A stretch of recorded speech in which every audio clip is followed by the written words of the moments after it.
Hello, hello, hello, everyone. Hello, everyone. Hi, everyone.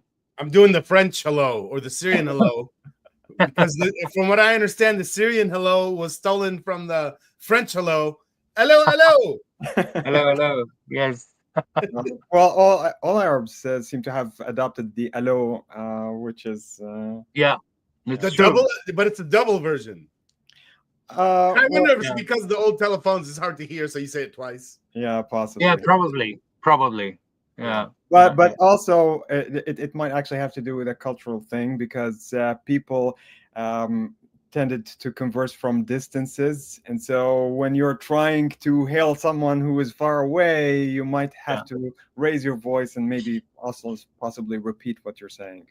Yeah, and they are pretty loud about it too. Yeah. So today we're talking about spirituality. If I'm going to put one word on it, I don't feel like making it a sentence. Why it matters, why people care about it, stuff like that are also our own experiences. And I figure if we're gonna think about who to start with to talk first, I think it should be Hani, because people who have watched this maybe already heard some of my ideas and some of Usama's ideas about something about this kind of stuff, throughout these last 12 episodes. So Hani, what do you think? Take this over. What did you want to talk about? I guess my first take on spirituality, that a lot of people mix between religion and spirituality, and they think if you are spiritual, you have to be religious, and vice versa. And I think adherence to religion and spirituality are two different things. Because often I meet a lot of religious people who has nothing to do with spirituality, and vice versa. So for me, spirituality is the connection, not just like within, like to connect with yourself, but also with the surroundings as well. And the surroundings could be anything, could be family, it could be nature, it could be animals, it could be anything, the connection to the well-being of what is available or what is there on the universe.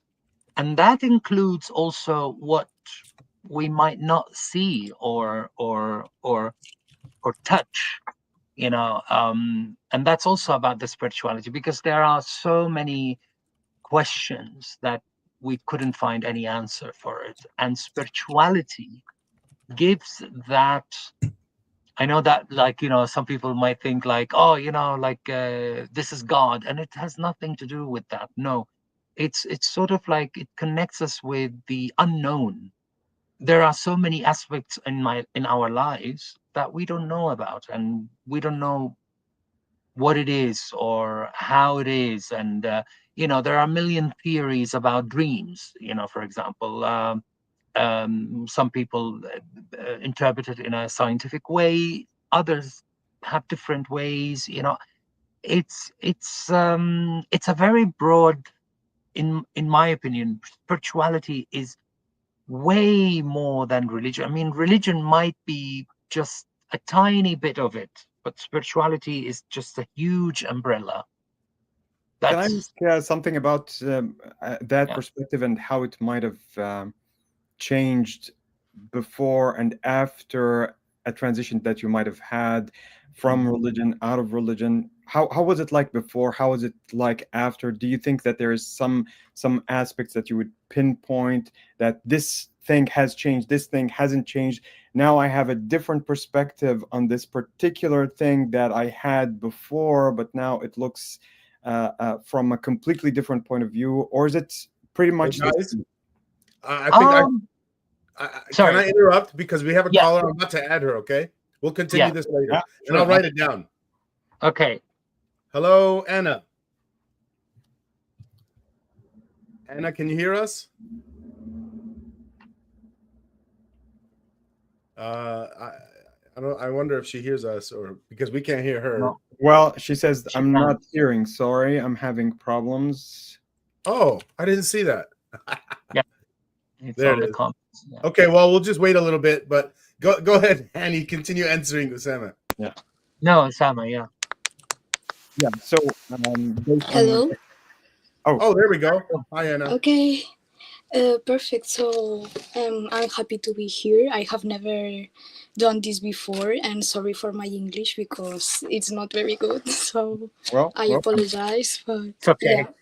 yeah. Yes. So I like a lot this topic, and I follow a YouTuber that is called No Nonsense Spirituality that talks about this kind of stuff, and she talks about people that live a religion and how they sometimes have this um, you know hard time living the structure that religion gives you, and Yeah. sometimes I feel like being spiritual is difficult outside of organized religion because religion gives you the community, and sometimes going on your own way it's more difficult to connect with other people because in a religion you everybody has a similar mindset and similar rituals, similar ideas a little bit, and you can connect easily with people. But if you go your own way, it's difficult to relate to other people sometimes. So, what do you Yeah, think about that's this? right. Yeah, Well, in the US, I think there's been groups that started up by atheists because they recognize that when people leave Christianity, they're also leaving the church and a community, and the kind of things that happened in that place. It's not just religious stuff; it's supporting each other, moral, with moral issues, even, just somebody to talk to that's outside of your work, and yeah, we do need a lot more of that. There isn't enough of that. yeah. I actually personally went into. I got involved in some of these groups. They're called the Sunday Assembly. Mm. Sunday, from my perspective, it should have been a Friday assembly from as an ex-Muslim. But still, in terms of the socialization that takes place, they would project a TED talk instead of a sermon, have a kind of a communal bonding where you do have a sense of community. But I wanted to emphasize this aspect of spirituality and how it connects with that sense of community. Because if you imagine going back hundreds or thousands of years, where the communal chanting takes place and the people might go into what can be considered a trance, there is a kind of an aspect that is really strongly communal about the rituals. So the Yes. rituals, when you're thinking about them, they do have a very communal aspect. And when you're leaving religion, you're definitely going into what seems to be a void. You started with a situation where you do have that group of people, and now you don't have that group of people anymore. And so if you're going to be maintaining that sensation, that ability to generate that sensation of inner peace, of being one with the group, being one with the entire with nature as a whole, then you're probably going to face a lot of trouble, because that's probably the only way that you have known about producing those feelings, those experiences. And I would imagine definitely that I personally did not experience this, but I know of many people who have faced this problem. Yeah, I also didn't experience it, but I'm aware of the topic, and one thing I'll say is when I was going through school, like in college in physics, that felt like a community to me. Yeah. Mm-hmm. Yeah. Yeah. And A we lot did of. have a lot of shared stories and concepts and Yeah, things we I thought think about the universe. I The, think the other topic that this YouTuber talks about is the that religion gives you also like a storytelling and a myth to relate to, so you feel connected to a past, or maybe an empire, or how the Christian faith, and the people, the church, people from the past, and how they, you know. Sorry. And yeah, how it grew, and you can relate to this story, and feel a connection of the past and have this story that you tell yourself, that you can you know, I don't know if I explain myself. So a story you can relate to. No, I think that's exactly it connects with that general idea I was talking about. If you imagine our really far ancestors who were sitting around the fire Yeah, in the evening and trying to create some kind of a bonding, eventually the stories that they weave and the way that they might be able to connect to the universe as a whole through some kind of a myth that would have some kind of a mythological ancestor that did so Yeah. or so.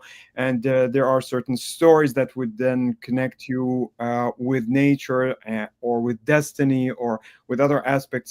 And so you definitely find a presence of ancestors in so many of these earlier religions, including what can be viewed as the worship of ancestor. And so it's a different way of also connecting with community and having that sense of belonging to something larger.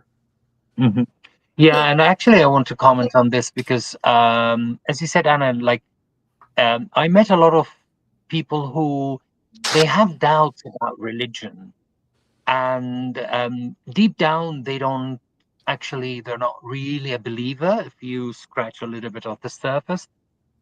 But what keeps them in religion is the spirituality aspect, because they cannot disconnect between religion and spirituality. They don't know, Yes. or they think that they don't know, and they think that they are connected. So uh, some of them, they are spiritual, so that's why they don't know any other way to practice their spirituality apart from religion. So but the minute that they, some people found the way, like I did, you found a way to practice your spirituality in one way or another, and then you realize that actually no, it has nothing to do with religion. It was a revelation for me to find out that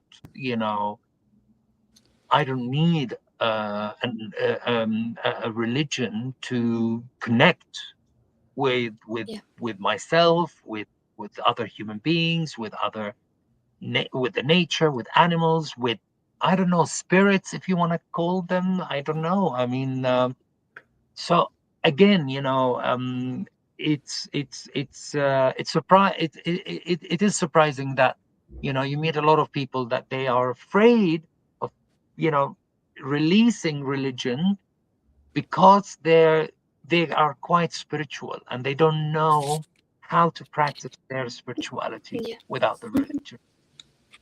Yeah, and this woman also was talking about how many people also fear leaving religion because they subconsciously think that they are fearful of the freedom that you may have after leaving religion. So you don't know any other structure, as you said, and also maybe they are afraid of falling into nihilism and the void, and they don't want to find themselves in this place of not knowing, being uncertain, being lost, Yeah. and Yeah. they are afraid of letting go of Yeah. this Yeah. structure that You said religion afraid gives of them. freedom. Can you expound on that? Yes, so this is a very interesting topic she was talking about. It was the video is called Four Fears that you may not know you have, and the four fears are fear of death, fear of isolation, fear of freedom, and fear of meaninglessness. And it's incredible because religion, it's like it's a solution for these But I four still don't know what fears. you mean by afraid of freedom. Do you mean they're afraid they're gonna do evil? My interpretation is that yes, or the dark psychology of the human psyche, like exploring this, maybe it's like scary, or fear, yeah, of responsibility or accountability, or radical responsibility, radical accountability, like these concepts. I think, Yeah.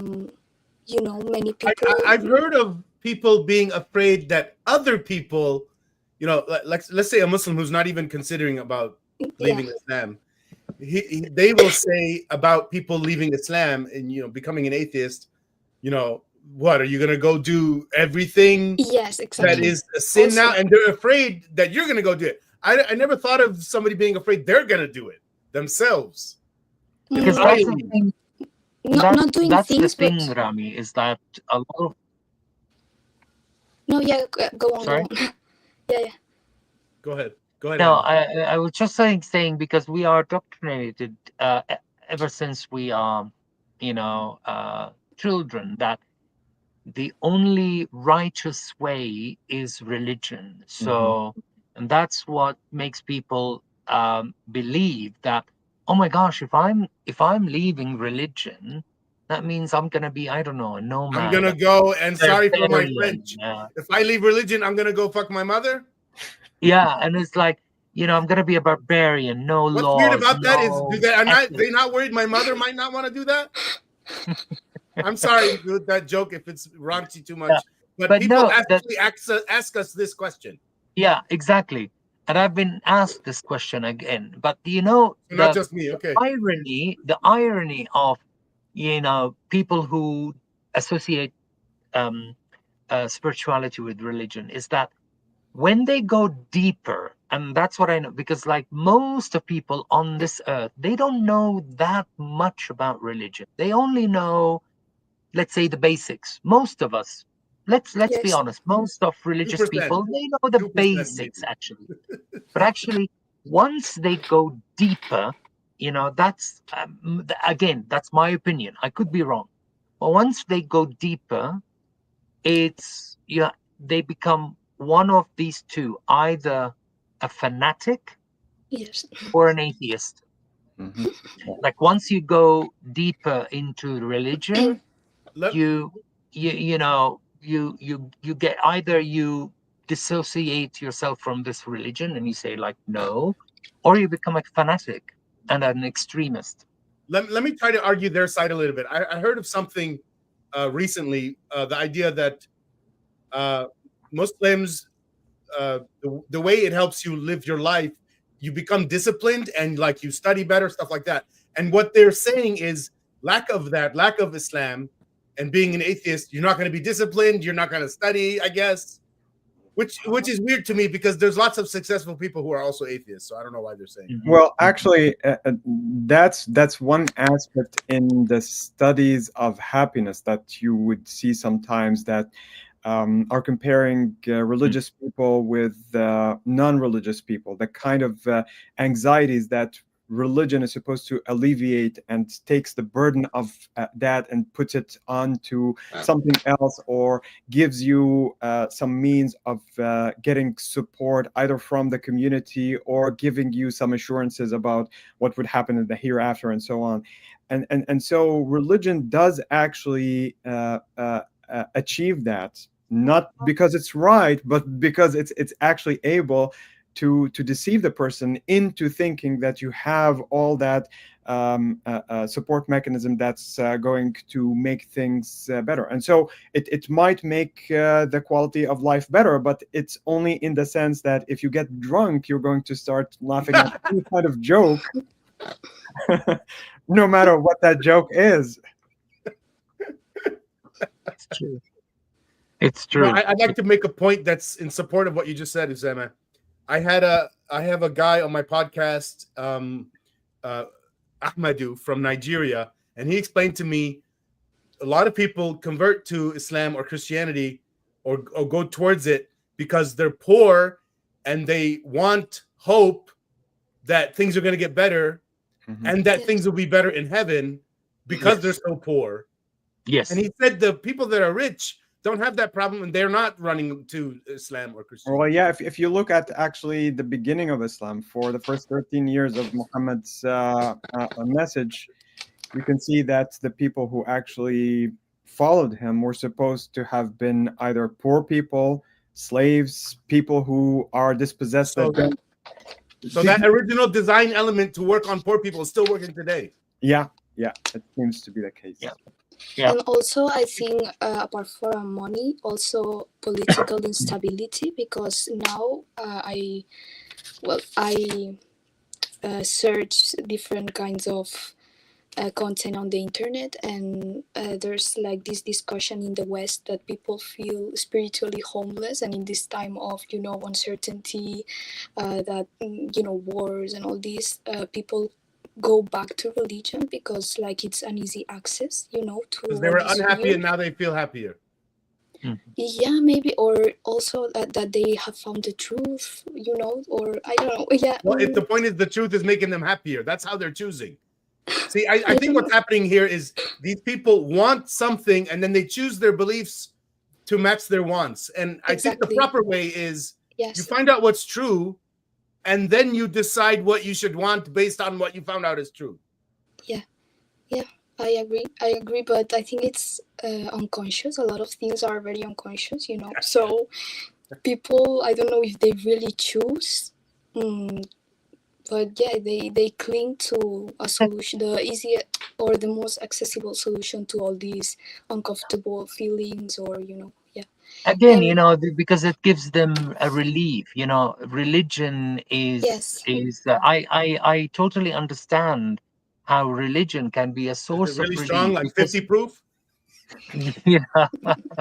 no, the thing is, because it's, a lot of people, including us, I mean, a lot of people, sometimes we just want to, yes. we don't want to think. Sometimes too much Mhm. thinking is tiring, and religion gives that sedation, that anesthesia, Yeah, where, I already have my like, answer. I don't don't have to worry. search anymore. I don't have to doubt anymore. Exactly, like, you know what, don't think, we have the solution, like, so it's very easy sometimes for religious people. It's like, why do you doing this? Oh, because really, Islam is telling me to do this, or, and it's like, I don't want to think about it. I'm just gonna do it. And it's like, exactly, the perfect example is bank, the Islamic bank system. It's exactly, they have the same system as Interest? any other regular bank. It's just they modified the Language. titles and the language, They don't use the word interest or usury, but it really uh, is that. yeah. And then, I asked one guy, and I was telling him, that it's the same system. He told me exactly. He said, yeah, but you know what? It's not me who's gonna go to hell. It's the mufti who authorized this. Oh, Yeah. shit. Exactly. And That's what the people that said gives about you, Hitler, right? The guy who yeah, followed Hitler. It's not my fault. I just followed orders. It's Hitler's fault. exactly. So for him, he doesn't want to think about it. He didn't take the sin. It's somebody else. And it's like, you know what? I did the Islamic way, and I'm sorry if somebody after, did a fatwa for it. Okay, let him, if he's wrong, then it's his fault, not mine. Well, I And think in terms of the spirituality, what happens when people are trying to leave a religion and they're trying to do that adaptation to think for themselves, what's actually happening is that they they probably have been so immersed from childhood in that way of thinking that the possibility of reorganizing their internal landscape to see that it's actually possible to do other things in different ways is really hard to see. So you get so comfortable in the surroundings that you have seen around you right from your birth, and if you have a kind of a conflict that's causing you to doubt religion and think that, well, maybe there are issues here and there, that comfort is going to keep you there and it's going to be preventing you from transitioning. And the transition itself, if you had enough motivation to go through it, the transition is going to be so hard, and trying to find another set of surroundings that would provide the same kind of needs that you were looking for, that's going to be the challenging part. And here's the issue for people who might be leaving an organized religion and going into what might seem to be a void, because of the fact that there's far less organization outside of those things that got organized over thousands of years. You leave religion and then you find that you're on your own, more or less. You don't have the kind of guidance that would tell you, okay, now if you want to replace that structure that was there, maybe you can start thinking about that alternative. You actually have that structure that can still stand alone without the presence of religion, and you can reuse it the same way that you have been reusing it before. That's something that's very hard to do, especially if you're doing it on your own. Yes. And it's understandable that the people who are transitioning find that they're in a void, and they We're feel trying to fill the void, by the way. I don't know if that's clear.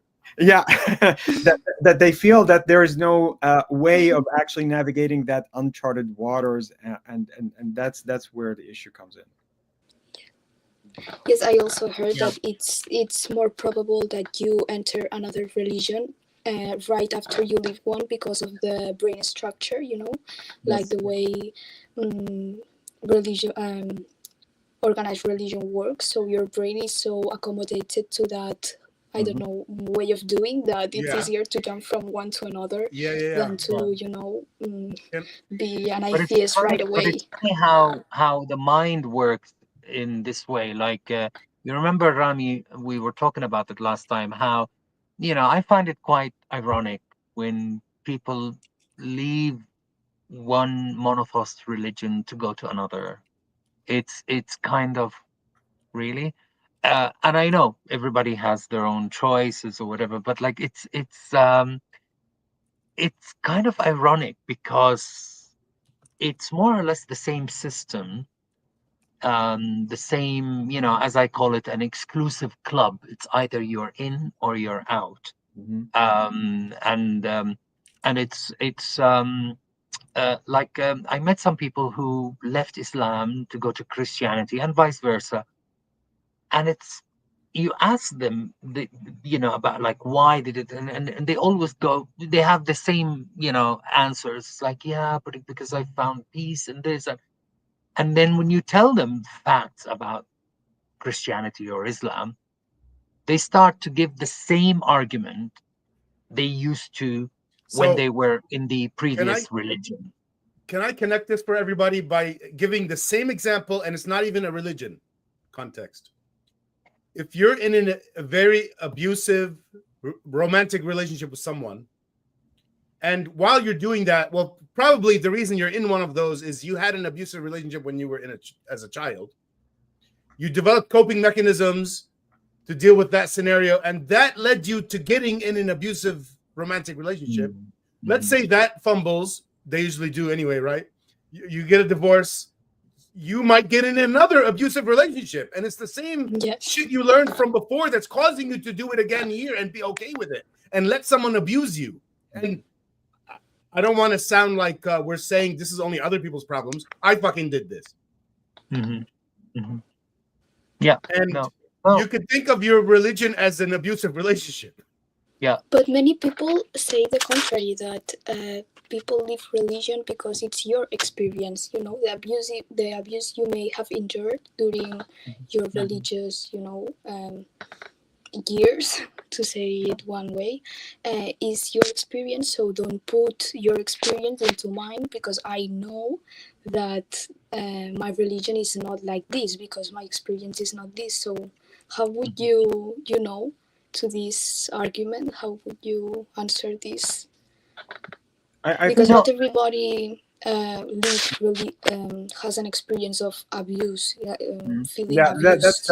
That's the general idea that I was going to say, that some people who get actually abnormally abused sometimes in a given situation, especially if you're talking about a very small cult, not a general religion, but you can also find certain abuses that you can find in organized religions, like what's happening in the Catholic Church, for example. So that's actually a kind of a situation that not everybody can find themselves in, and someone else in the same religion would say that's not my experience. Yeah. So I think that the people who might be leaving that particular religion for that particular aspect might end up in a different religion because they think that this is not going to happen, and they might be right. That might actually satisfy their needs for the time being, but that doesn't mean that down the road that they're going to be happy in that place. But they could be. I mean, it depends on the person. We're not necessarily speaking And about. it depends if they got lucky with their environment and everything happening. Exactly. Yeah. So there are so many different things that have to align in order for you to say that the experience is abusive or not. And I don't think we're necessarily talking about a severely abusive relation that the person would have with the religion or with the religious community. But on the other hand, you can think about the idea of abuse in a more abstract and general way. So you could say that if you're indoctrinating children with a certain set of ideas that might be giving them either wrong information or scaring them off because of fear of hell or whatever, that this by itself is a kind of an abuse. Of course, it's going to affect different people in different ways, but still, it is. We also got different flavors of that. You know, I was told about hell maybe once, sometime, I don't know where, but I wasn't reminded about it all the time. And here's the main point. When my parents disciplined me, they never threatened hell. Where a lot of people, their parents, you know, don't do X because you're going to go to hell. Yeah. It's always because you're going to go to hell, because you're going to go to hell, because you're going to go to hell. Sorry for doing it so much, but there are parents doing that. That's true. Yes. True. But like but again, I mean, going back to our topic, which is spirituality. So when actually it's such a relief when people can find their spiritual, I don't know if you want to call it journey or route or calling, and then they realize that they can have it without the organized religion, and then to have that peace and to have that serenity. And of course, spirituality does not give you answers, but it can lead you to acceptance of things that you cannot explain or fathom. Things like dreams, things are like what we call it the sixth sense. So many things that we experience that sometimes it is part of our spirituality, and I think people, because of our material world, sometimes we tend to forget that there is a spiritual element in our life. Love is kind of a spirituality, because like what makes you love this person, sometimes you don't really have an answer. It's just, some people call it chemistry, some people saying التقاء الأرواح, the meeting of spirits, your spirit and his or her. So for me, spirituality is, as I said earlier, it's just a huge umbrella that so many things can tap into. I think you can think of it like this. Spirituality is a set of questions. Forget the answers for the moment. It's a set of questions. An example question that spirituality talks about is like, what is the relationship between humans and the cosmos? Yes. Now, so physicists science also could talk be about spiritual. this. Also, science could be spiritual in that sense, because I feel like in the West right now, for me, when I hear the word spirituality, it's like Eastern religions, Buddhism, Taoism, and all the philosophy, science, and Abrahamic religions is like not spiritual. So there's like this dichotomy, the strange dichotomy. I don't know why, but I don't know, like the spirituality, the meaning of spirituality can be so vast, and I don't know why people leave science and literature outside of. So what is the meaning of spirituality for you in that sense? We're trying to find out. That's part of it. That's the scientific approach right there, is part of it is we're still trying to figure it out, and we don't have like Yeah. final answers that God made or Yeah. something. Right. Exactly. Like, one thing is when I would say, like, I de-associated myself from religion, I would say, or whatever you want to call it, apostate or left religion or whatever you want to call it. And in the beginning, I used to consider myself an atheist in the beginning. And then, I started to think about so many things in my life, in my personality, in others, in life in general. And then I started to realize that I don't know, actually. And that's now when people ask me, what are you? I would say, I feel more comfortable saying I'm an agnostic, because I really don't know. And I am comfortable in saying I don't know. What I do know is that these religions, when I read the Quran or the Bible, or the Holy Books, the Old Testament and the New, it just doesn't make any sense. And definitely, in my opinion, if there is a superior being that created the world, if there is a God, definitely it's not that God in these books. Definitely. And again, this is an opinion, because I cannot prove it, I cannot disapprove it. It's a two-way thing. But so that's why I am more comfortable now in saying I don't know. There are so many things in our lives in that we experience, makes me wonder. Actually, it gives me more questions than answers, as I Yes. said, It fuels just your before. curiosity. Absolutely. Just as I was telling you guys before we went on air about that, few years ago I tried ayahuasca, which is an Amazonian ritual. It's a plant that they extract this liquid. It's very thick liquid that you drink it, and you go on a trip. Now it sounds, I mean, it's Are you it's sitting right there and you go on the trip like yeah, Muhammad and the donkey or you something to the moon? probably worse, probably worse. uh and it's a 7-hour, 8-hour Trip. ceremony, a trip, or and it's a really a trip. I mean, it's not like just any drugs. I mean, it's not a drug per se. It's not like you get addicted to it. No, it's actually tastes awful. But um, but you go through a spiritual, I would call it a spiritual journey, that you see things, you talk to people, I talked to my grandfather who died in 1984. Um, and what is so interesting, he told me things I didn't know about. And when I cross-checked with my dad, I found out that what he told me is true. And I was like, okay. So again, you know, did I really, Usama, we need to run a test. meet, We got to get some of my, this stuff and try it yeah, ourselves. no, Drink but it or Well, whatever. no, did I really meet my grandfather, his spirit? I don't know. Was it a hallucination? I don't know.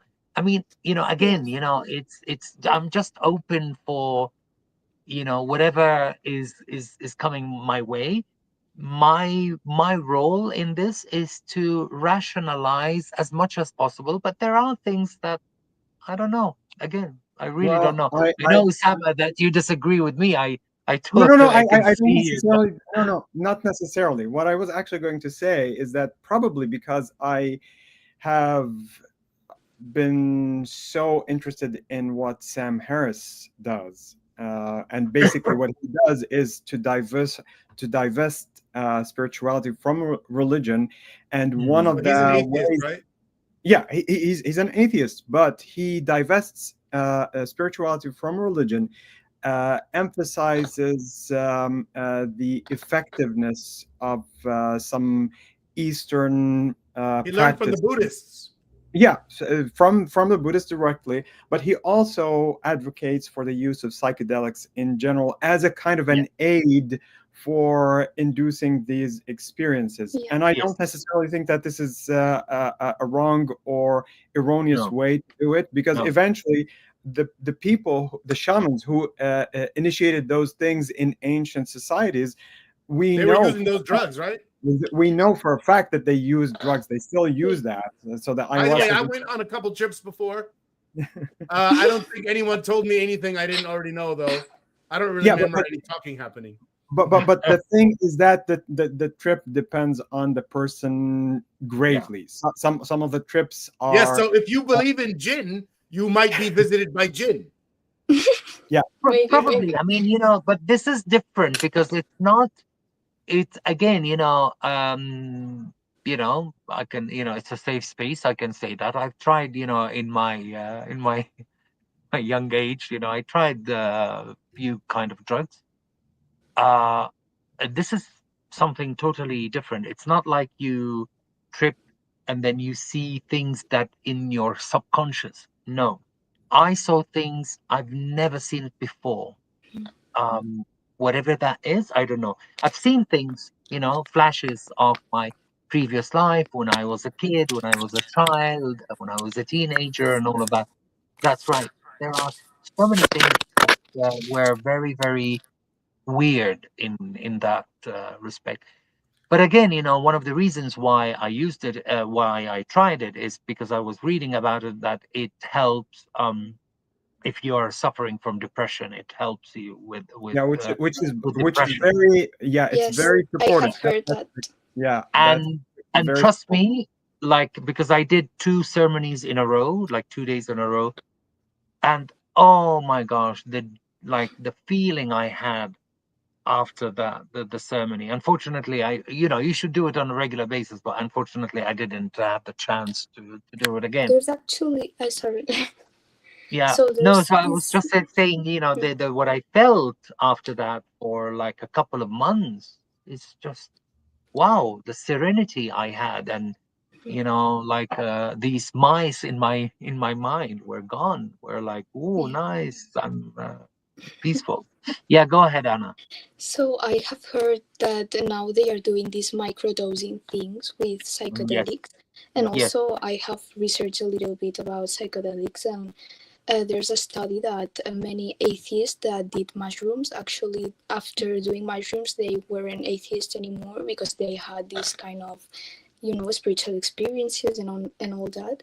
And also I don't know a lot about this topic, but in the psychedelic community a lot of people say that it's not legal because people would find themselves, and there was this in the 70s in America, a Yeah. scientist was researching, yes. but then, well, all these kind of things, and also the DMT thing. So it's a interesting topic because people say that it's like the gateway to find true spirituality is actually psychedelics. So I don't know. So now Well, I don't doctors really know. are researching, and they are, as you said, Usama and Anna, like they are using it like for medical purposes. It's the same thing with marijuana now that they are using it after years of research that they found how it's amazing for people with Parkinson's disease and other Mm. kind of diseases that they're using it. So you never know. You never know. and as far as we know, psychedelics are not actually addictive in the sense No, that they might be considered to be gateway drugs as other drugs might be considered. no, So it's a completely no. different beast. It Oh yeah, has they're totally nothing. safe. Absolutely. They're very safe. Yeah. The Yeah, because microdosing they're and not the huge, chemical. the They're not. microdosing is safe, and also the huge amounts are safe. Yeah. I did it. I've done it a few times. Mushrooms. I mean, it came out of the ground. Okay, that's why it's not so bad. Don't do anything that's made in a fucking lab. Don't put that in your Yeah. brain. Yeah. Exactly. So I remember one time doing 3.5 grams. I think one time I made a mistake and did double that, 7 grams accidentally. And I was fine. Another person that was with me wasn't fine. They thought they went to heaven and hell. Mhm. Yeah. Well, that aspect. I mean, first of all, we have to be clear that we were not trying to advocate for anything in particular in this kind of podcast. But the idea here is that when something like that is administered, it usually, especially if it's in clinical trials, it has to be done under very controlled conditions, because very often, especially if you're going through some kind of a trip where you start hallucinating, you might end up hurting yourself or others.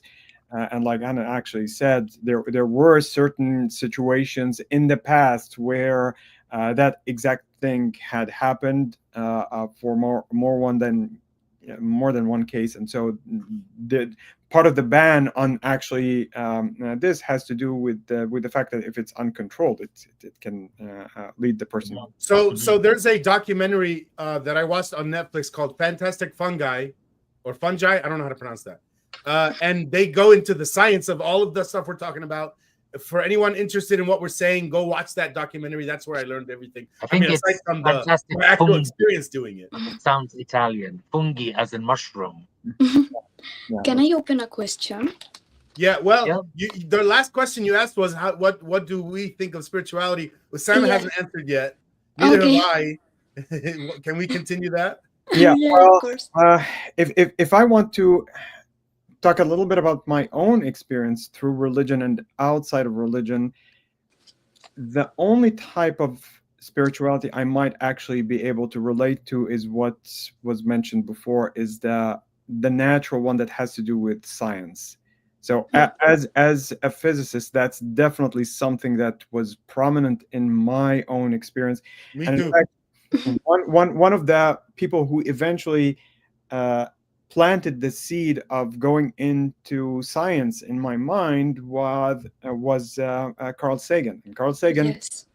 with his cosmos, with his way of presenting things, and talking about the scientific ideas in ways that would go beyond just the science, that was definitely something that connected with me. Spirituality beyond that, in the sense that you would get in religion, that you would get through prayers, or what you might generalize as meditation in general, this is not something that I have been able to experience. I have tried meditation several times and I failed miserably. Maybe because I don't have the patience to actually go through with the experience. Maybe my own disposition is not in a way that actually accords with that. And maybe that's why I never actually had that kind of attachment to religion, feeling that when I'm leaving religion for rational reasons, that I'm actually going to be losing that aspect, because I never truly had it before in connection with religion.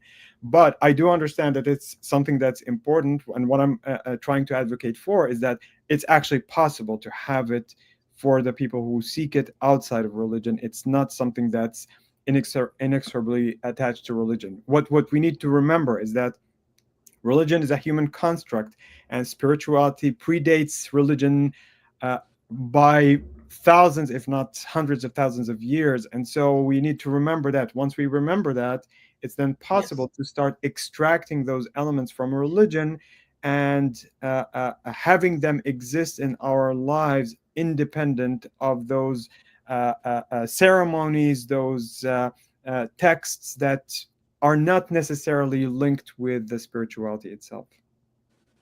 So I'm the last one. Could I answer this now? Yeah, go ahead. My answer, I guess, is really the same as Usama's, but I'll say it in my different way. I was born and raised in the U.S., and maybe that's different from the rest of you. And my parents are they're Muslims, but they don't know much about Islam, and they're kind of liberal people compared to where they came from. We never went to the mosque really, except maybe on Eid and maybe only some years. I really don't remember much of it. I got into science really early in my life, loving physics and math and that kind of stuff. And I remember my earliest thoughts connecting the two of like physics and Islam. It was recognizing how complex the universe is, and then saying to myself, because I know I heard this from other people, there's no way there couldn't be a God that made all this. And I was in awe, like I would get chills, goosebumps. But it was about the physics, not the God. Because, by the way, I still have that awe. I'm an atheist now. I don't believe in God. I have all that awe and more. Yeah. If I want to actually add a person who might be a little bit bizarre to add, especially for people who have never been in an Arab country, Hani might actually relate a little bit. Do you know Mustafa Mahmoud? Yes. Yeah. So Mustafa Mahmoud, he's someone who comes up on TV. He's supposed to be an ex-atheist. He was active in the 70s and 80s. He's a novelist. And he would essentially translate National Geographic documentaries and talk about them in a way that presents the awe of nature, but at the same time give it a religious twist. So he was actually one of the people who affected me a lot, but eventually it backfired. Instead of going with the same direction that he was trying to emphasize the religious view of looking at nature, it actually ended up with completely removing that divine aspect of nature and having nature on its own be the source of what might be considered spirituality. I'd like it's to really interesting.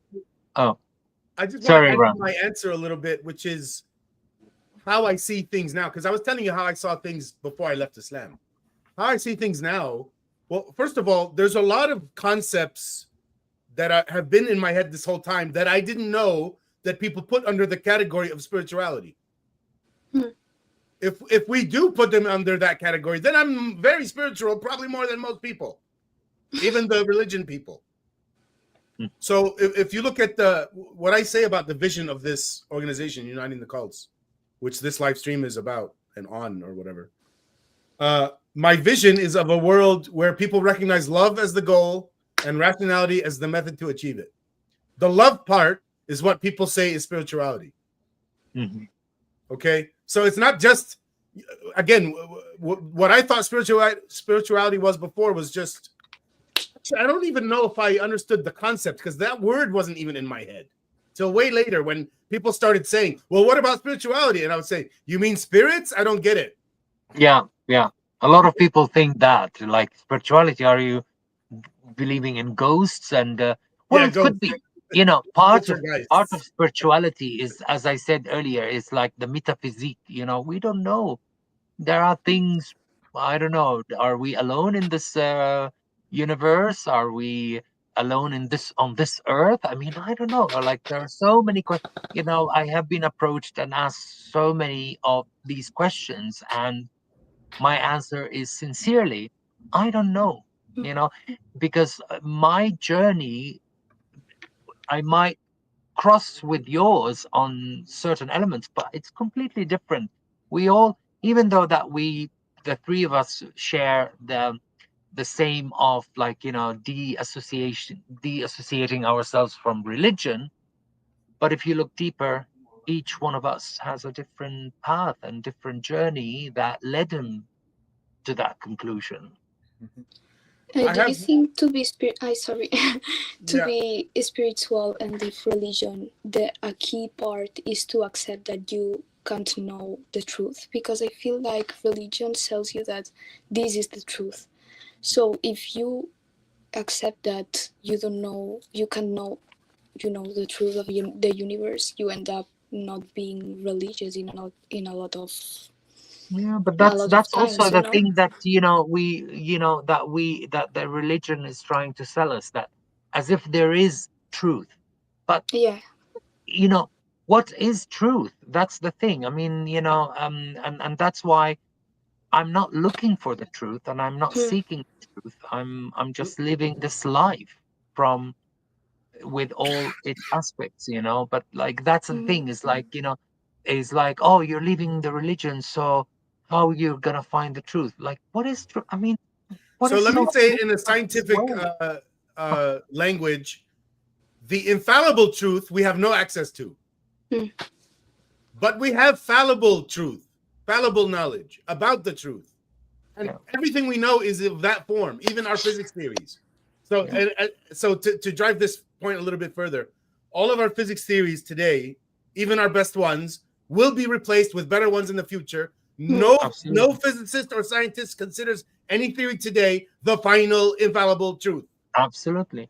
That's the good thing. That's what I love about science, is that it's so humble to admit that, you know what, we were wrong 20 years ago. Now we have a better theory, you know. But that's actually a thing That's that the good thing religious about people, science. a lot of religious people say that because this exact reason that science, is always changing, so it's not really true. It's very strange, but I have heard this actually, because it's like always the thing is with changing. science, it's not changing, it's evolving. You know, it's a totally different thing. You know, it's progressing towards closer to the truth. Absolutely. The problem with people who don't do science is that they think that each time a new development comes, completely scrapes off everything that was before it and transform a vacuum, which is not true. It always does. Especially the Big Bang and all these things. You see, they are now changing. We thought that the Big Bang was the beginning of the universe, and now they are talking about multi-universe. So we can't trust. You know what I mean? Like, we can't trust science to be the conducted to conduct us to the truth. But of course, you have to not understand how science operates, I think.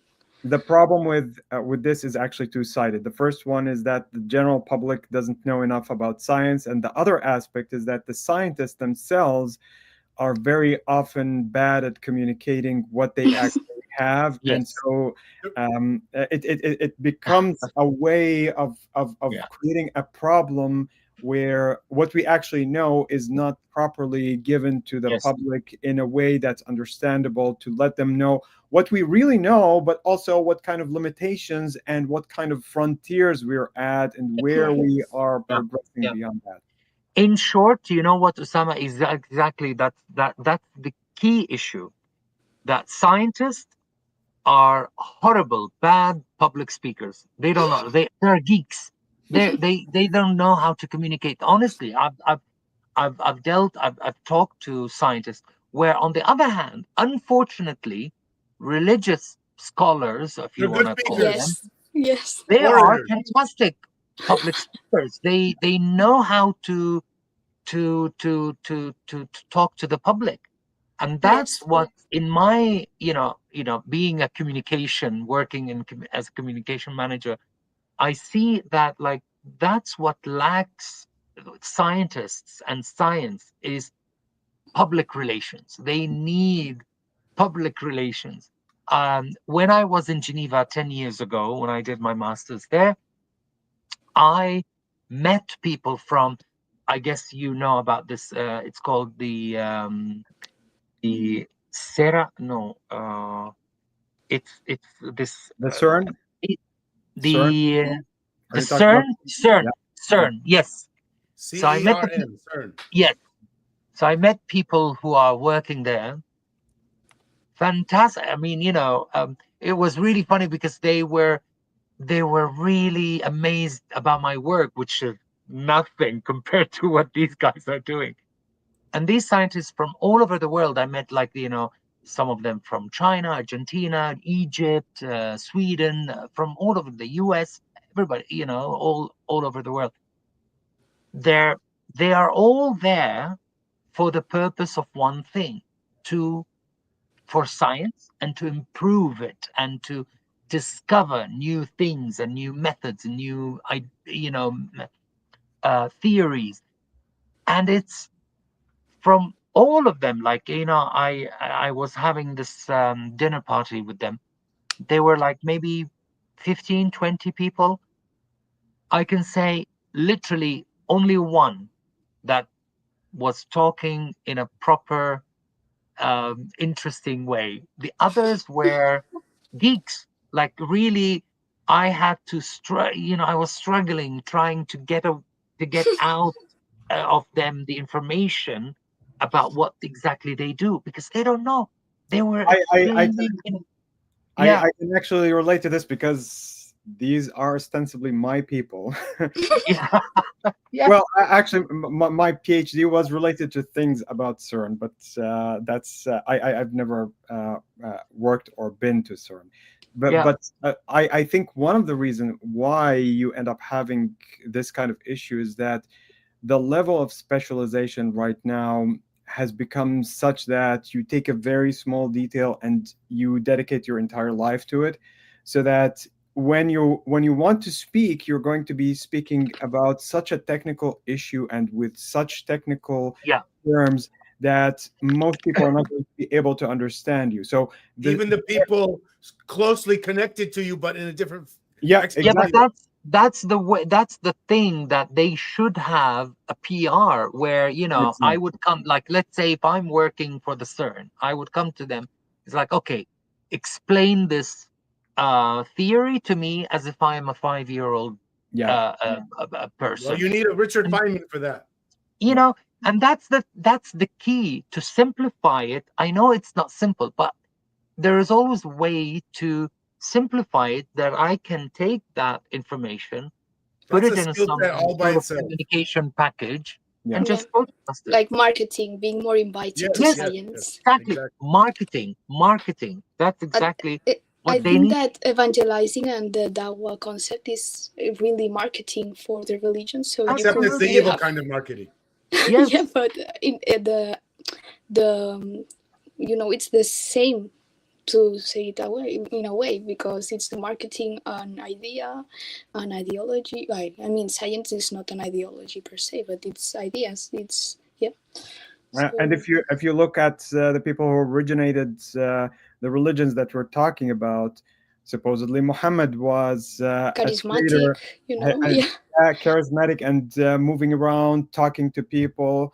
yeah, Paul, who was supposed to be a leather merchant, was also moving around talking to people, having the ability to communicate, yeah, selling people things, and so yeah, definitely. yeah, When it comes to promoting religion, especially if you're trying to promote religion as a merchandise that's going to give you some kind of a benefit, yeah, whether it's a spiritual experience, whether it's a promise of an afterlife, whether it's something else.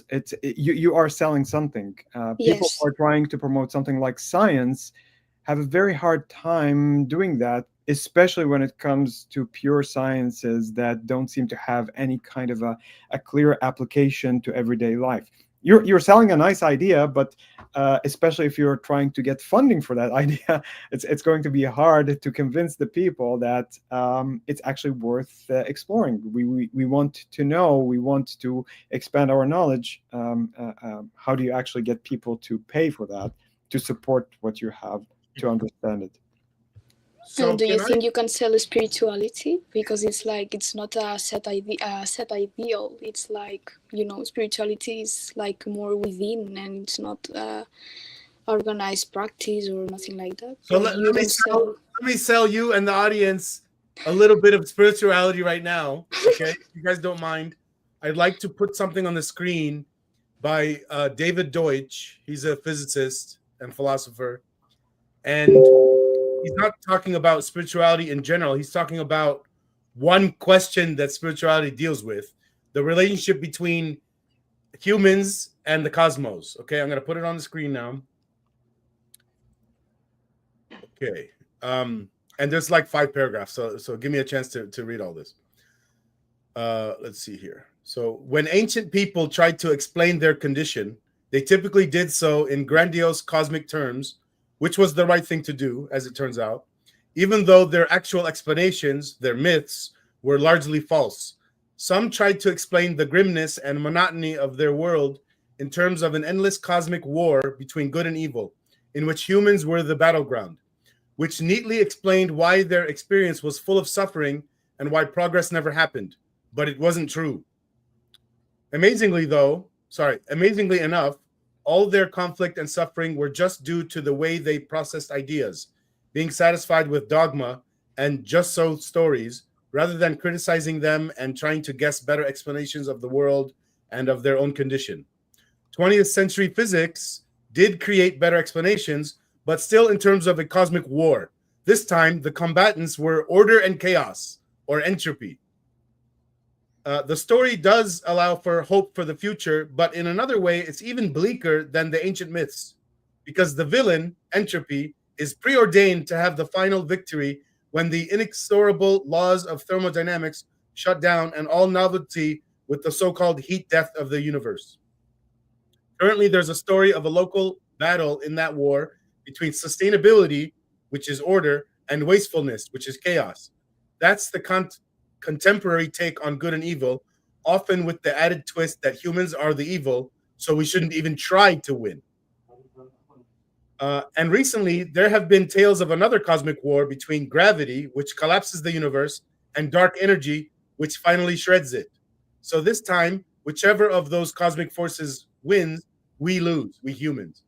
All those pessimistic accounts of the human condition contain some truth, but as prophecies, they're all misleading and all for the same reason. None of them, and here's the reason, none of them portrays humans as what they really are. As Jacob Bernowski said, man is not a figure in the landscape, he is the shaper of the landscape. In other words, humans are not playthings of cosmic forces, we are users of cosmic forces. That's it. That's it. What do you guys think about what David Deutsch said? Well, I don't know. I Very complicated words also. I think the problem with something like that is that he's definitely addressing the kind of spirituality that you would get from science, and having to actually see it in that way by looking at the struggle between good and evil is something that might require one a little bit of knowledge in order to actually appreciate it. But I think the issue with it is that it takes the humans outside of the equation in the same sense of involvement that you would have in typical mythologies, where he mentioned that in those older mythologies you had the humans themselves as the arena of that battle between good and evil. And now when you get this outside and talk about the heat death of the universe, well, when's the heat death of the universe going to happen? In trillions of years from now. Is that something I'm going to worry about? Maybe not so much. But you can think about the effects of entropy as the force of disorder that we are actually struggling against. In fact, the very existence of life on this planet is a kind of a struggle between life as a way to combat entropy and disorder, and the way that life. So it's a kind of two things that are combating each other, and so definitely entropy is something against humans. Do we actually personify it in the same way that we might put a name to the devil and think about it as an evil force that's out to get us? Probably not. And so connecting to that narrative in the same kind of emotional or visceral reaction probably is not something that's going to happen. So while he's saying things that are really valid, I don't think people would be able to connect to it as a kind of a replacement in the same way. Yes. That they would have to learn his whole worldview in order to understand that fucking thing. Yeah. And here's the thing, people that are watching our things, we have been explaining his worldview this whole time, for all these episodes. That thing I just read was something he said in a TED talk. But if you read his first book or his second book, either of those, you will get basically these same ideas. You might not hear the spiritual things, but it's coming from his philosophy or let me say it this way, his worldview. That's one thing. I agree with you, Usama. I agree with you on this. It's I mean, as I said earlier, science definitely gives that aspect of spirituality if you dig deeper, especially physics and the cosmos. And because I've been fascinated about space, the outer space, when I was a kid. And even though I am in no relation whatsoever to science, I was bad actually in math and physics. um, but um, but I've been fascinated about the cosmos and this infinite, like when you lay down in the desert and you look at these thousands and millions of stars, and sometimes I wonder, it's like, what is there? Like, is there any kind of lives? Are they much more advanced than us? All these questions that I'm not the only one who probably asks these questions. And this is also part of spirituality, that you go beyond what you have here. Yeah, so there's also science sometimes. For example, for me, I had, because in the title it says nihilism, and we haven't talked about nihilism, but also science can lead you to nihilism in sometimes, especially like biology and all that. When you learn that humans are programmed, if you go down that route, you can also become a little bit nihilist. Sam Harris also talks about not having free will and all this kind of stuff. So I think, yeah, it can also maybe scientists a few hundred years ago thought that stuff, but scientists today, I think, are better, and they don't think we're controlled by our biology. Really? Oh, I mean, I don't know a lot of David things. Deutsch is one of them that says, no, if you we're don't not. dig deeper, maybe you can arrive to that conclusion sometimes. Yeah, well, there probably were scientists a couple hundred years ago that did think that way. But even if you think about what's the path out of religion is usually one that's accompanied by some sense of void, as we mentioned before, and that void is usually correlated with that idea of nihilism. If you had some kind of a sensation that maybe the world is filled up with these beings that were elaborated on by a certain religious ideology, and now you think that this religion is incorrect, maybe you are going to start viewing things differently and start thinking about the lack of purpose, the lack of everything that you had originally associated with the universe. So there is a kind of a connection between the two in that sense. Man, yeah, I love it when a Muslim or any religion person asks me or asks us, what's your purpose? Sometimes they're asking it like a gotcha question. I can't have a purpose because I'm an atheist. And I love the question now because I get to talk about uniting the cults, and I get to talk about what we're doing, the vision, the goal. Yeah. I get to talk about the podcast, the live stream, and I even copy paste a big long chunk of text. And I don't say this at the end, but I want to say, now tell me if I don't have a fucking purpose. Yeah. It's like existentialism. But, you being your purpose. But I asked them back, and I was like, what is your purpose? Like what is your purpose of living? They say to worship God, right? To make God Yeah, feel and good. it's like, yeah, and then I keep asking, it's like, okay, and then, like, what? You marry and kids, and then what? And work, and then what? So I said, like, my purpose of life is not that different from yours. The only difference is that, you worship God and I don't. But we have the same kind of lives. I go to school, you get a degree, you work, well, some the goal people is like, the I don't afterlife, get married, but right? but again, and then it's like, this, as you said, Rami, is like, oh, I got you. Like, so what is your purpose of life? And it's like, what is the purpose of life? You just live, enjoy it. Whatever that is there, just enjoy Well, what they it. tell us is, well, you believe in evolution, therefore you have to believe that the purpose of life is that we just have to make babies and to spread our genes, for genes to keep copying themselves. In some sense, that is the truth. But I don't have to follow my biology. Nor do you actually live like that when you're looking at human life as we use condoms. That's already deviating from whatever evolution is telling us to do. Yeah, but Yeah. but even if you're looking at just that pure drive to reproduce and just have life revolve around it, that's actually it plays an important role in everybody's life. But this is not what we actually end up doing in everyday life. It's one aspect, but it's not the whole. And to be clear, and I'm sure everyone knows this, there's people who are choosing not even to do it. They're not going to have kids. They might get married, but they're not going to have kids. Yeah. And they're just doing everything else. And you know what? They might be enjoying shit better than us, the people with a bunch of kids. Actually, we could ask Annie. Annie, I think you said you don't have kids, right? No, I'm not married and I don't have kids. No kids. I got 2 kids.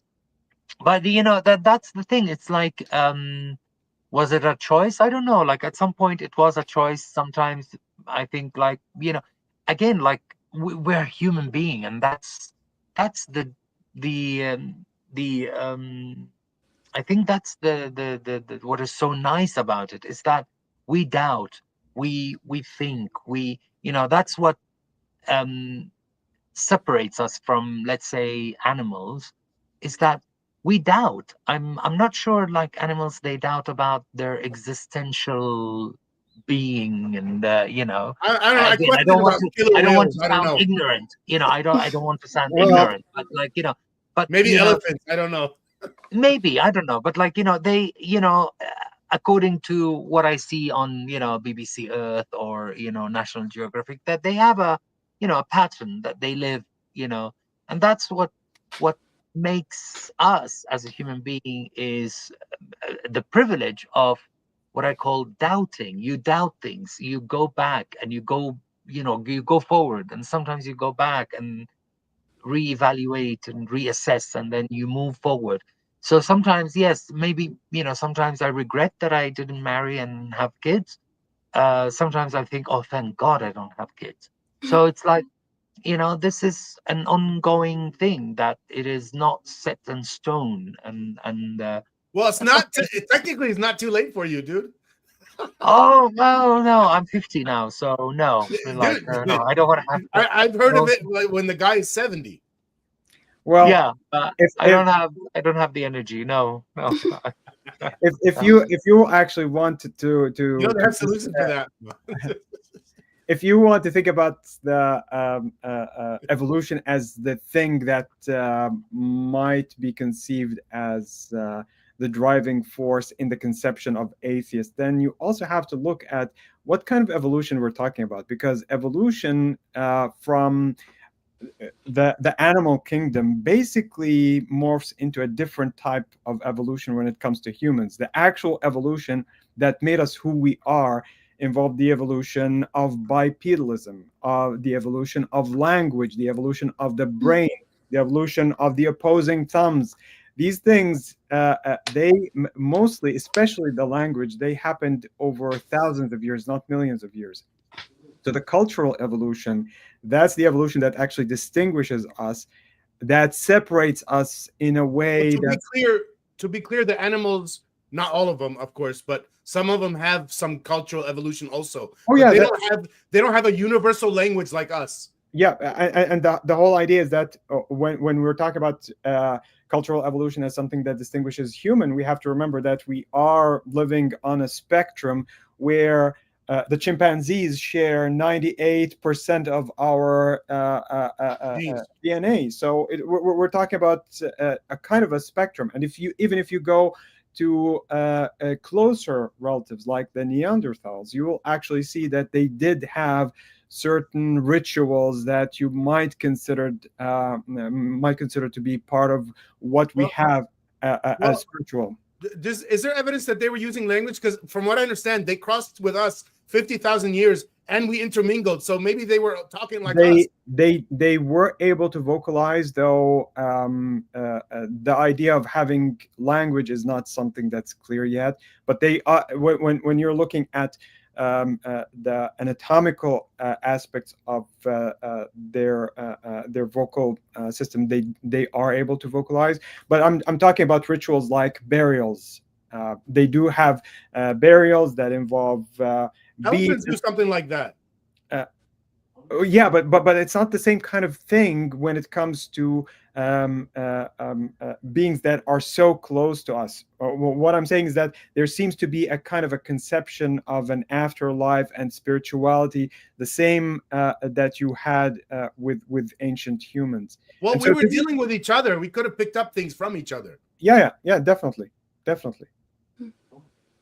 So is religion a part of our social evolution, in a sense? It's probably it has played a very important role in ancient societies. What's happening right now, that departure from religion, is the fact that we might have used it as a kind of a cultural crutch at the beginning.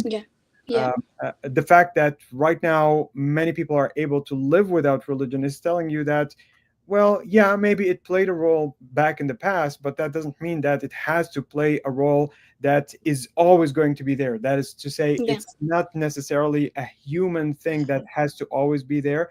It is addressing certain human needs, but the same way we were talking about spirituality, it's a human need, but it doesn't have to be addressed specifically by religion. And I think, religion is also, as you said, Usama, like 5,000 years ago or 6,000, there was a religion back then in certain areas, and it died. And then a new religion came and then died. And then look at also, like now, some people would argue that Christianity is dying,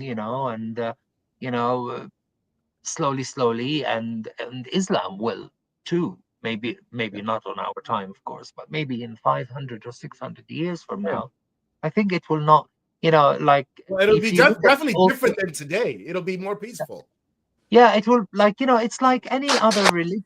If you look, I mean, there is this, it goes up and down, and then they but fade. many people Like say now, that I mean, like if I, if I ask you what was the religion, I don't know, in Indonesia 3,000 years ago, no, but I don't know, like I don't know. And it's the same thing.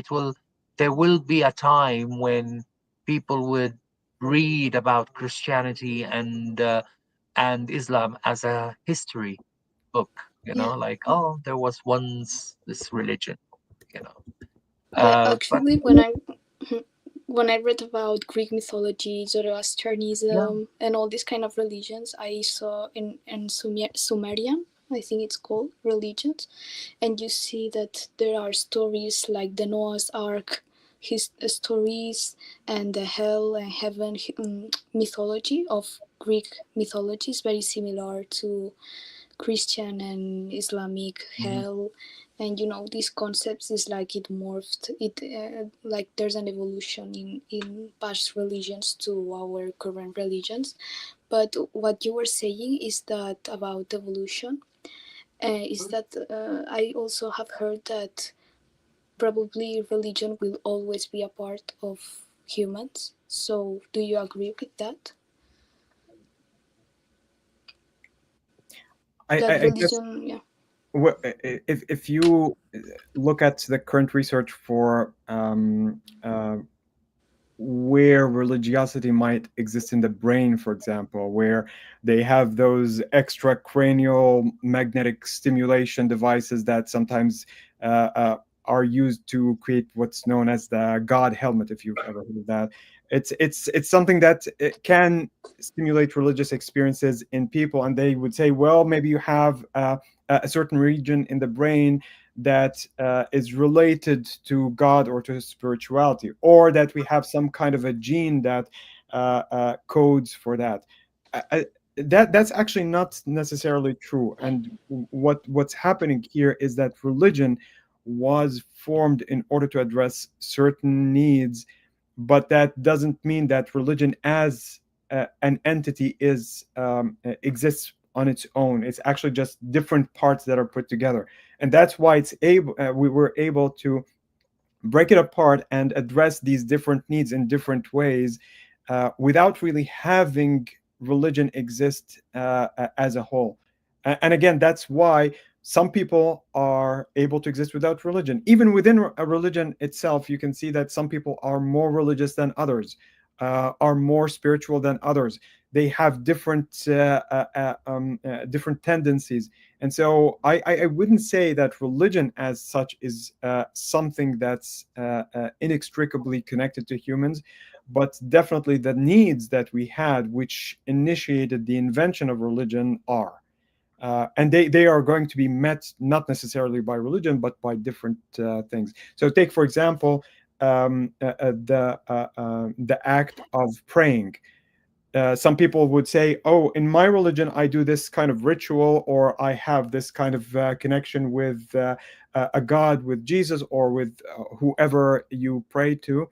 But in reality, if you're looking at the patterns that are created in the brain, in people who are praying, in a certain way for a certain God in a certain religion, compared to meditation, you would see that there's a lot of commonality. So it's aspects of the brain that can be stimulated by religion, but don't have to be only stimulated strictly by religion. It's true. So we gotta end soon. I wonder what we should do next. There's some comments in the chat. I wonder if you guys want to talk about that real quick, or I cannot access these comments. I don't know. Oh, I could put them on the screen real quick. Oh yeah, there they are. It's like I didn't. Yeah, okay. This guy, the book and Breyer, says, I came to the realization that I had no way to account for anything philosophical as an atheistic, materialistic naturalist. And the first thing I'll say about that is, you don't have to be a materialist. I'm not. I'm an atheist, and materialism is dumb. I would say actually that the idea of materialism and its connection with atheism is a remnant of the 19th century and how it morphed into communism in the 20th century. That connection is really well, the basic thing it ignores, materialism says, as a concept, it says the only thing that matters is like materials or like atoms or something. That's how people say it. And I always say back to people, what about ideas? Ideas matter too. That's how we interpret everything. We don't interpret anything through materials. Atoms don't help us understand anything. Yeah. But also from a cultural point of view, that this dichotomy between materialism and what used to be idealism is actually something that does not even figure in everyday and in any kind of discourse that's happening today. It's a non-issue, I would say, probably. Well, here's part of it too, is a lot of people think that that the universe is deterministic, or they think at least that science, if you're going to be as pro-science or pro-evolution or pro-biology or an atheist in general, then that means you have to also think, where was I going with this? That you have to also, what was it? I forget what they say, because it doesn't make, it's hard to remember what doesn't make sense. I forget now. Okay, maybe we can pick one or more comment, because I also have to be leaving. I think this person is questioning something you said, Usama, earlier today. Like he's there's this which how did St. Paul benefit from preaching the gospel? Was that something you were talking about?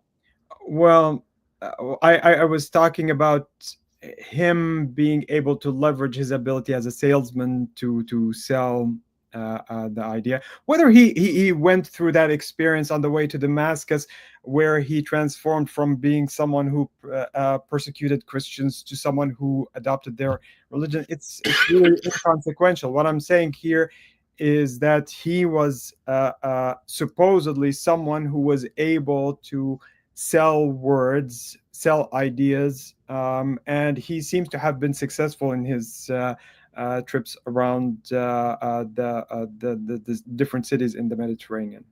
That's what I was saying. Did humans invent universals, or did we discover them? I'll leave that for Usama.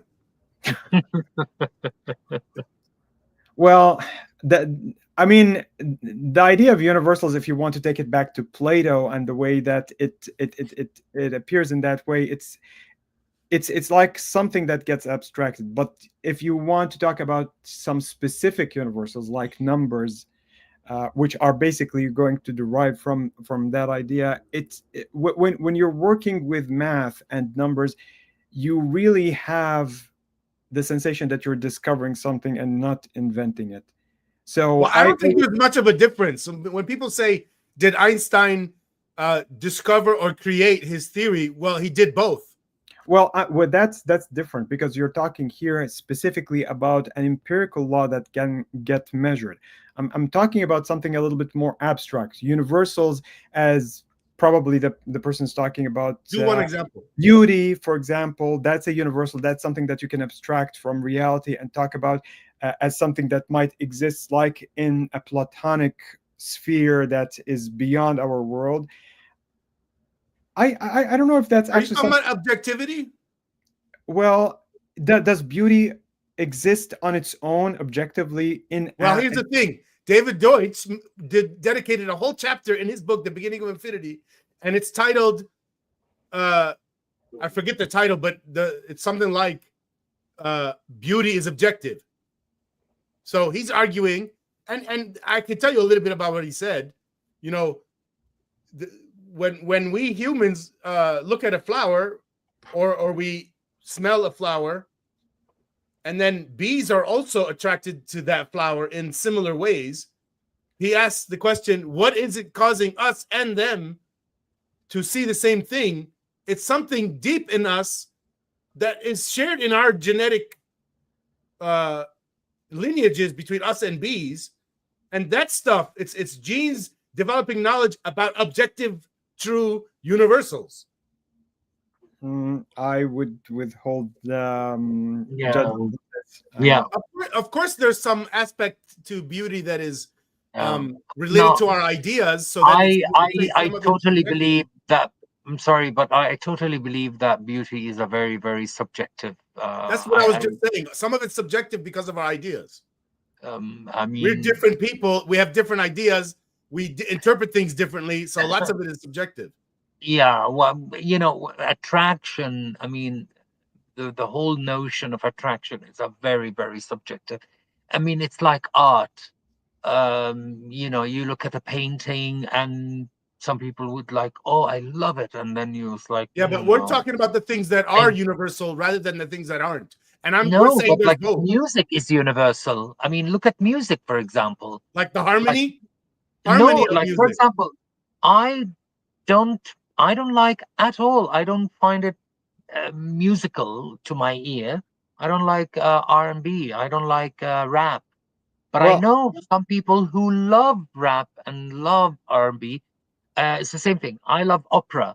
Some people they hate opera. They find it annoying. Something and that not all beautiful. the music people are doing, though, is harmony. Well, I can say but something about harmony, because if you look at some developments in the 20th century, like the dodecaphonic development that Schoenberg put, he wasn't using the 7 notes that we might typically associate with harmony, where you can create the chords. He was using 12, and if you listen to it, not many people are going to find it pleasing to the ear, even though it does actually still have mathematical structures that are well defined. And so, yeah, I'm not sure about talking about that as an objective thing or not. I don't have a yeah, exactly. I agree with you, Usama. Like, you know, beauty, music, these things very, very, very subjective. Even within the same person, my taste in music is, I don't want to say it's completely different than 20 years ago, but it has shifted in the last 20 years ago, because we change, we evolve, you know, I'm not the same person 10, 15 years ago. So, you know, and it's it's very, very, very subjective. No, beauty and things related to beauty, music, you know, it's very, very subjective. All right, so maybe one last thing, Anna. Do you have a question for us, or do you want to? I know you had more to say than just what we said here today. Well, maybe we have some kind of a follow-up later on. We have a lot of things that we started. No, it was a very good conversation, and I would have another last question, maybe. That do you think that when you learn the scientific method and know more about science in general, it's a direct conduct to live religion in a sense, or do you think it's not incompatible? But what do you think about that? Who wants to answer that one? Well, I think Usama is the best person in that. well, not necessarily, but I think that there are religious people who would have absolutely no problem creating a kind of a barrier in their life between what they would be doing as science and what they would have then outside of that. I think it's not the scientific method by itself, but also the propagation of the effects of a culture built on science into the lives of people that would eventually cause you to actually not only implement this at the rational level, but also to experience this in everyday life. That comes in the form of technologies that you're using. That comes in the form of certain scientific ideas that go into the way that we do things, the way that we understand things, that eventually erodes and not necessarily makes the religion disappear or any kind of mythological way of thinking disappear magically. Yeah, I agree with that. I was thinking about, this thing about that God is the only one that can cure you, or that if you have an illness, you pray to God. But if technology and science eventually has like almost all the cures for illnesses, it's like you don't really have to pray to anybody to cure you. So it's like the material conditions takes that away from you in a sense, right? So But I'll say, anytime, even in America, maybe more here than anywhere else, I know what you're gonna say. when doctors do, save your life, everyone says, "Thank God." Yeah. So it How has about to thank the arrive doctor? to a very high degree of technology, saving like everything or something. Yeah, an answer to that particular one, I mentioned this before, Rami, in one of our conversations. Go and read Daniel Dennett's article, Thank Goodness, which he wrote about an experience that he had after a surgery, and how really it's the goodness of people and nothing else that actually saved him. The goodness of people, the progress of science, the ability of all that together to actually make him go through that ordeal and survive through it. I think I found it. I'm gonna put it in the comments and then put it on the screen real quick and tell people to go look at it. Yeah. That might probably be a good place to end today, since let's go ahead and end it. And yes, let's stop right now. And whoever wants to stay on, we can talk for a couple minutes for planning later episodes. Bye, everyone. Bye, everyone. Bye.